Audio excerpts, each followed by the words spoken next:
TRS పార్టీకి official గా Ayodhya Rama Mandir issue మీద ఇన్విటేషన్ ఏం రాలేదు. అయినప్పటికీ రాముడు అందరు వాడు కొందరు వాడు కాదు. ఏదో ఒక సందర్భంలో ఏదో ఒక సమయంలో అయోధ్య విజిట్ చేసే అవకాశం తప్పకుండా వస్తుంది. పుణ్యక్షేత్రాలన్నీ కూడా సందర్శించేటట్టుగా ఏదో ఒక నాడు అయోధ్యను సందర్శించుకునేటటువంటి భాగ్యం మా అందరు కూడా కలుగుతుందని నేను భావిస్తా ఉన్నాను. బట్ రేపు జరిగేటటువంటి ఈవెంట్ లో అఫీషియల్ ఇన్విటేషన్ లేదు కాబట్టి వెళ్ళలేకపోతా ఉన్నాం. బట్ రాములవారి టెంపుల్ కాబట్టి ఏదో ఒక సందర్భంలో తప్పకుండా వెళ్తాం. Thank you. టీఆర్ఎస్ పార్టీకి అఫీషియల్ గా అయోధ్య రామ మందిర్ ఇష్యూ మీద ఇన్విటేషన్ ఏం రాలేదు. అయినప్పటికీ రాముడు అందరు వాడు కొందరు వాడు కాదు. ఏదో ఒక సందర్భంలో ఏదో ఒక సమయంలో అయోధ్య విజిట్ చేసే అవకాశం తప్పకుండా వస్తుంది.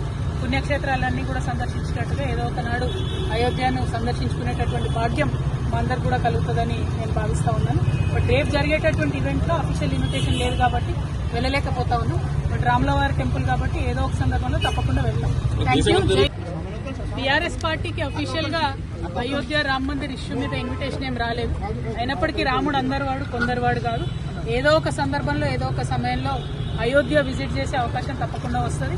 పుణ్యక్షేత్రాలన్నీ కూడా సందర్శించేటట్టుగా ఏదో ఒక నాడు అయోధ్యను సందర్శించుకునేటటువంటి భాగ్యం మా అందరు కూడా కలుగుతుందని నేను భావిస్తా ఉన్నాను. బట్ రేపు జరిగేటటువంటి ఈవెంట్ లో అఫీషియల్ ఇన్విటేషన్ లేదు కాబట్టి వెళ్ళలేకపోతా ఉన్నాం. బట్ రాములవారి టెంపుల్ కాబట్టి ఏదో ఒక సందర్భంలో తప్పకుండా వెళ్తాం. Thank you. టీఆర్ఎస్ పార్టీకి అఫీషియల్ గా అయోధ్య రామ మందిర్ ఇష్యూ మీద ఇన్విటేషన్ ఏం రాలేదు. అయినప్పటికీ రాముడు అందరు వాడు కొందరు వాడు కాదు. ఏదో ఒక సందర్భంలో ఏదో ఒక సమయంలో అయోధ్య విజిట్ చేసే అవకాశం తప్పకుండా వస్తుంది.